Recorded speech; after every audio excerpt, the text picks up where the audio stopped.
শুভ সন্ধ্যা বন্ধুরা, রাধে রাধে। ভগবান শ্রীকৃষ্ণের অমৃত মধুর বাণী শুনি।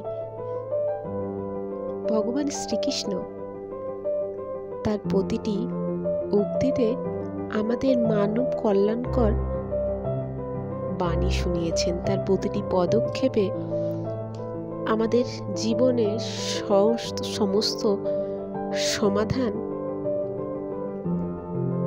কিভাবে পাবো তা সুন্দরভাবে বুঝিয়েছেন। আত্মার মনকে একটি পাত্র বানিয়ে নিয়েছেন।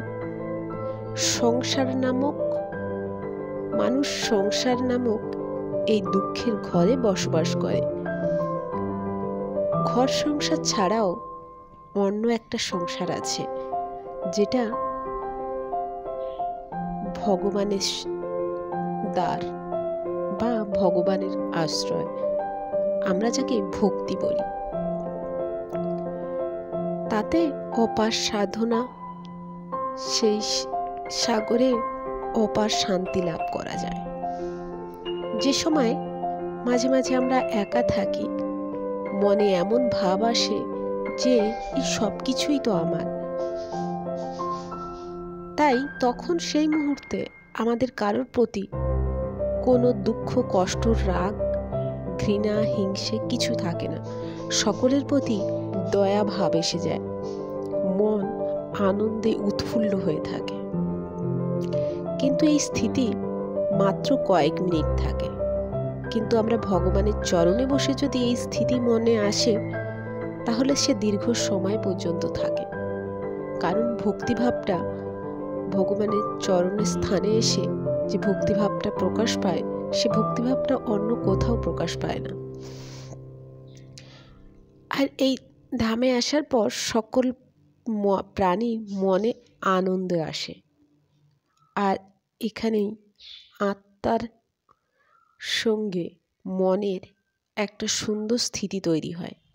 মন থেকে মোহের দরজা বন্ধ হয়ে এক ভক্তির দরজা উন্মুক্ত হয়। কোন ব্যক্তি আমার ক্ষতি করেছে, কোন ব্যক্তি আমাকে কষ্ট দিয়েছে, এই কথা মন তখন আর শোনে না বা মানে না। তখন সব মন এতটাই উৎফুল্ল থাকে, সকলকে সেই মুহূর্তটায় ক্ষমা করা যায়। মন অনেক প্রফুল্ল থাকে। লোকটা ভালো বা মন্দ সেই মুহূর্তে কিছু আসে না। আর ওই স্থিতিভাব চলে যাওয়ার পর মুহূর্তে আমাদের আবারই মনে হয় আমরা কোনো খারাপ পরিস্থিতিতে আছি, আমরা কোনো দুঃখে আছি বা কষ্টে আছি। আমাদের মন একটা নির্মল আকাশ, সেখানে ঘন ঘন মেঘ যেগুলো বাসা বাঁধে, সেগুলো আমাদের দুঃখ বা কষ্ট। কিন্তু আকাশটা কখনোই দুঃখ কষ্টে ভরে থাকে না। সুখের দেখাও সেই আকাশে মেলে। তাই চেষ্টা করুন নিজেকে সব সময় দুঃখ কষ্টের মধ্যে আবদ্ধ না থেকে মুক্ত করার চেষ্টা। আর এই মুক্তির জন্য একটু শ্রীচরণে আশ্রয় নেওয়া চেষ্টা করুন। ভক্তিভাব একমাত্র মনে থাকলেই এই দুঃখ কষ্ট থেকে আপনি মুক্তি পাবেন।